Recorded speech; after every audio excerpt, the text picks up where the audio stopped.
Hello everyone, Nathaniel Gavronsky here in the great state of Iowa. And I want to give everyone kind of an update about what's going on here with the Derecho storm that hit Iowa a week ago today.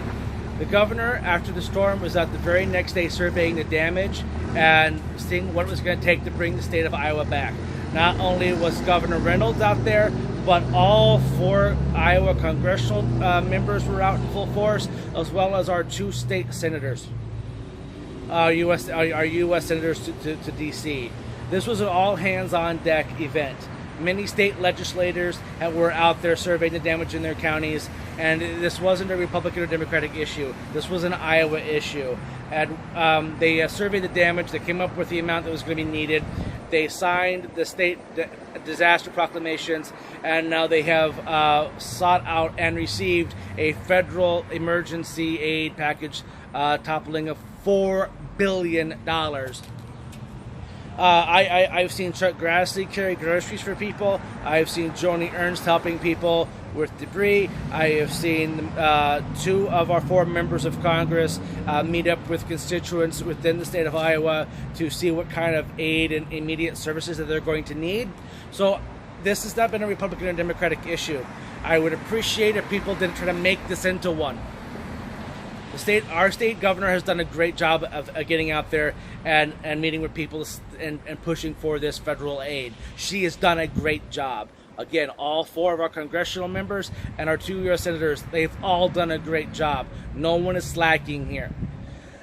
What we need now, though, is that there's over 98,000 people that were without power. Many of them have homes that are no longer livable. I want to be able to see people come together and help these people into places where they can stay temporarily. And if you had a generator because you didn't have power, and you now have power, or if you have an abundance of dry ice, a lot of your neighbors, your fellow citizens, and your community don't have these resources, and they're not available at retail stores. Please put whatever you have that you do not need as far as power generators on your local Facebook swappies, your Craigslist, and all those types of sites, because people are desperately searching for them. If you don't want to sell it outright, maybe you can make a lease agreement with people who desperately need these things. A lot of elderly people rely on medical equipment that you have to have electricity for. Without electricity, these people are in grave danger. I also want to tell people to a lot of elderly people aren't able to use the online application forms, and the process for dealing with this type of devastation after a natural disaster is very hard for many of them to fill out, and we're short-staffed right now to make sure everyone gets help. So please go and check up on your neighbors, especially if they're elderly or disabled. They need your help more than you could possibly realize.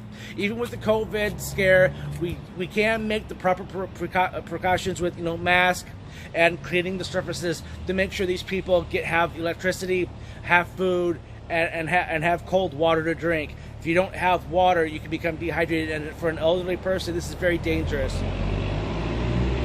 A lot of people, as you can hear around me, there's a lot of life that's still going on. There's a lot of people that are able to move on with their lives as if nothing happened. And that's a great sign of our resilience.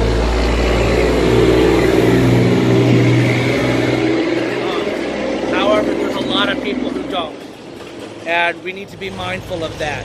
We need to be able to help people where we can, but our governor's done a great job. Our state legislators are doing a tremendous job. I've seen them all out there in their communities dealing with people. Even people running for a federal office have been out there. So I have no one I can knock.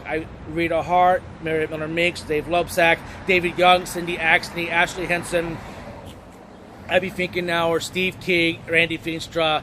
I haven't seen anything about JD, but I'm sure he's out there. I'm pretty sure he's out there doing something. Everyone's coming together. I love seeing this from our great state, and I want everyone to know that there's no one slacking. There's no one doing just lip service. Everyone's out there in the field carrying groceries. If Grassley can do it for people, you can do it. Okay, he's 86, 87 now. You can do the same. You can help out your fellow neighbors. You can keep America great, or make America better, whatever you want to call it, by helping out your neighbors. We can all use a helping hand. Thank you everyone in Iowa who's out there helping out. But please make sure, if you have generators or any other type of machinery or equipment that can help out, please get involved. List it on the local Facebook swappies, the Craigslist, any way, any type of marketplace you have on Facebook or Instagram. Let people know you can help out. Let's get the chainsaws out. Let's get the four-wheelers out, the 4x4s, and let's make this state the greatest state in the country, and show everyone else how great the state is. This is Nathaniel Gavronski from the great state of Iowa. Stay healthy, stay wealthy, stay wise. As always, stay classy, Iowa.